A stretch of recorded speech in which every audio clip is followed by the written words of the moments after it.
5 नभेम्बर रबिबार खालि चिरां जिल्लानि सदर काजलगावआव थानाय काजलगाव नोगोर आफादनि मावखुलिनि कनफारेन्स हलाव दुलाराय आसाम नोगोर फोसाबग्रा मावथिफारिया गौथुम एबा all Assam civic bodies worker association BTC general कमिटिनि मोनसे मावसुमा मेल जालाङो।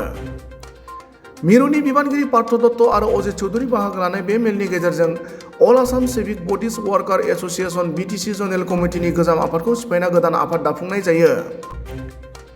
गोदानै दानाय all Assam civic bodies worker association BTC जननि आफादगिरि महरै हिदुर मण्डल, मावफुं आफादगिरि महरै शुभम घोष, नेहाथारि महरै रिजु साहा, आखान्थि नेहाथारि महरै माइना ब्रह्म, निरन्जन बसुमतारीमोनखौ लाफानानै गुबुन गुबुन बिबाननि माखासे सोद्रोमाफोरखौ लानानै आबुं मोनसे आफाद दानाय जालाङो।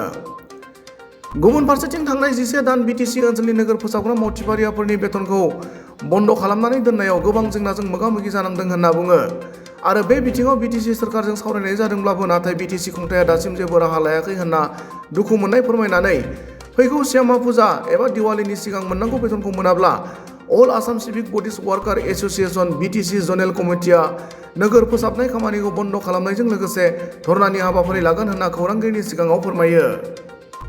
प्रथमे आमार जिबिलाक मिडिया आछे सबके मैं नमस्कार जानालु। আজি আমি এই প্রেসর যোগেদি আমি জানাব বিচাৰিছো আমাৰ বিটিসি গভৰ্নমেন্ট তথা আমাৰ সিএসডি স্যাৰক আমাৰ সিএসডি আজি দুৰ্গা পূজা নামৰ এটা ডাঙৰ ফেষ্টিভেল এটা গ'ল অসমত। এই দুৰ্গা পূজাৰ দিনতো আমি দৰমহা নাপালো। আমাৰ প্ৰায় 11 মাহলৈকে আমাৰ দৰমহাৰ পৰা আমি বঞ্চিত। আমি ফকৰেগাঁও মিউনিচিপাল বোৰ্ড আমাৰ এমপ্লয়ীবিলাকে এই ইমান জুৰুলা অৱস্থাত থকা সত্ত্বেও আজিলৈকে সিএসডিয়ে বা আমাৰ বিটিসি গভৰ্নমেন্টে কোনো ধৰণৰ পদক্ষেপ লোৱা নাই বা কোনো ধৰণৰ ব্যৱস্থা আমাক কৰি দিব পৰা নাই। ইহঁতে খালি আশ্বাস দিয়ে আছে যে আমি আপোনালোকৰ হৈ আছো। এই আছো পেলাই থাকিতো আমাৰ কোনো লাভ নাই। আমাক এটা সমাধান লাগে। আজি আমাৰ ইমান এটা ডাঙৰ ফেষ্টিভেল গ'ল তথাপিও আমি দৰমহা নাপালো।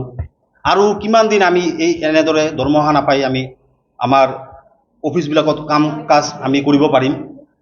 অনাগত দিনত দৰমহাটো যদি নহয় আপোনালোকে কিবা সিদ্ধান্ত ল'ব নেকি? আমাৰ সিদ্ধান্ত হ'ল আমি ফাৰ্ষ্ট অনিৰ্দিষ্টকালীনলৈকে আমি অফিস বন্ধ ৰাখাৰ আমাৰ সিদ্ধান্ত থাকিব। আমাৰ কাজলগাঁও পৌৰসভাত যি বিটিসি জনৰ সদৌ অসম বিটিসি পৌৰসভা কৰ্মচাৰী সন্থাৰ যোনটো মিটিং হৈছে অহাৰ কাৰণে কথাটো হৈছে আমাৰ অসম চৰকাৰৰ পৰা মানে মিউনিচিপালিটিৰ এমপ্লয়ীৰ কাৰণে ডেভলিউশ্যন ফাণ্ড নামৰ এটা ফাণ্ড দিয়ে আৰু তাৰ জৰিয়তে আমি চেলাৰী পাওঁ। আমি যোৱা কেইবাৰ বছৰ আমি ডেভলিউশ্যন ফাণ্ডৰ চেলাৰী বিটিচিত আহিছিলে। তেখেতসকলে 100% দিয়া নাই, আমাক 50%, তাৰপিছত 30% এনেকৈ দিছিলে। কিন্তু বিগত 22-23 বৰ্ষৰ যোনটো আমাৰ ডেভলিউশ্যন ফাণ্ড আহিছে অলৰেডি বিটিচি চৰকাৰৰ হাতত আছে। এই পইচাটো তাতে নন চেলাৰী বুলি লিখা কাৰণে এই অজুহাত দেখাই আমাক চেলাৰী নিদিব বুলি কৈছে। আৰু এই বস্তুটো নন চেলাৰী লিখা থকাৰ কাৰণে আমি চেলাৰী পোৱা নাই।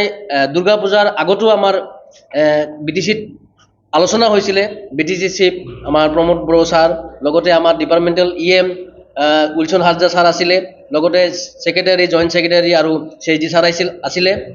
ইহঁতে কৈছে যে নন চেলাৰীটো শব্দটো থাকিলে আমি অডিটত আমি জবাবদিহি হ'ব লাগে, আমি চেলাৰী দিব নোৱাৰিম।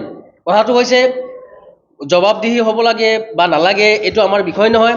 আমি পৌৰসভাৰ কৰ্মচাৰী, আমি কাম কৰি আছোঁ। আমাৰ প্ৰাপ্যখিনি আমাৰ চেলাৰীখিনি আমি দৰমহাখিনি পাব লাগে। আমাৰ দাবী এইটো। এতিয়া তাহাঁতে প্ৰশাসন বা তাহাঁতে চৰকাৰ কেনেকৈ এই বস্তুটো সমাধান কৰিব তেখেতসকলৰ বিষয়, আমাৰ বিষয়বস্তু নহয়। আমাৰ কথা হৈছে আমি চেলাৰী পাব লাগে।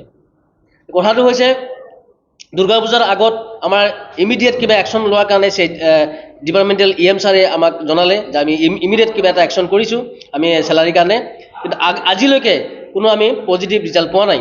সেই হেতুকে আজি আমাৰ 5 তাৰিখ কাজলগাঁও পৌৰসভাত গোটেই বিটিচিৰ কৰ্মচাৰী পৌৰ অনুজ্ঞা কৰ্মচাৰী সন্থাৰ আমাৰ এটা সাধাৰণ সভা হৈছে। ইয়াত আমি সিদ্ধান্ত গ্ৰহণ কৰিছোঁ যদি আগন্তুক দিনত কালী পূজালৈকে যদি আমি আমাৰ দৰমহাখিনি আদায় নাপাওঁ, আগন্তুক দিনক আমি সম্পূৰ্ণ ধৰ্মঘট কাৰ্যসূচী ৰূপায়ণ কৰিম সদৌ বিটিচি পৌৰ কৰ্মচাৰী সন্থাই। আৰু লগতে অসম চৰকাৰৰ পৰা যিখিনি মানে কাম কাজ হয়, স্বচ্ছ ভাৰত মিছন হওক, প্ৰধানমন্ত্ৰী আৱাস যোজনা হওক, NULM হওক, গোটেইখিনি বস্তু আমি দায়িত্ব সহকাৰে আমাৰ পৌৰ কৰ্মচাৰীসকলে পালন কৰে। কিন্তু যেতিয়া দৰমহাৰ ক্ষেত্ৰ হয়, দৰমহাৰ ক্ষেত্ৰত কোনো আমি ৰাজ্য চৰকাৰৰ কোনো অংশীদাৰী নহয়, আমি দৰমহাৰ ক্ষেত্ৰত আমি বঞ্চিত হৈ থাকোঁ। এইটোতো হ'ব নোৱাৰে। আমি গোটেইখিনি কাম কৰোঁ। আজি আমাৰ চব মেৰে মিট্টি মেৰে দেশ, খেল মহাৰণ, আমি যি সাংস্কৃতিক সংগ্ৰাম গোটেইখিনি বস্তু আমি পালন কৰি আছোঁ। ৰাজ্য চৰকাৰৰ গোটেইখিনি আদেশ আমি পালন কৰি আছোঁ। কিন্তু আমাৰ মাননীয় মুখ্যমন্ত্ৰী হিমন্ত বিশ্ব শৰ্মা ছাৰে ডেভলিউশ্যন ফাণ্ডৰ জৰিয়তে আমাৰ BTC চৰকাৰৰ যোনটো BTC চৰকাৰক দিছে যে পৌৰ কৰ্মচাৰীসকলক দৰমহা দিয়াৰ কাৰণে, কিন্তু BTC চৰকাৰক আমি অনুৰোধ জনাইছোঁ অতি শীঘ্ৰে যাতে আমাৰ এই দৰমহা আদায় দিয়ে। আমি কালী পূজালৈকে আমি চাম, যদি কালী পূজাৰ পিছতো যদি আমি দৰমহা নাপাওঁ, আমি অনিৰ্দিষ্ট কাললৈকে আমাৰ কৰ্ম বা ধৰ্মঘট কাৰ্যসূচী ৰূপায়ণ কৰিম। এইখিনি আমাৰ বক্তব্য।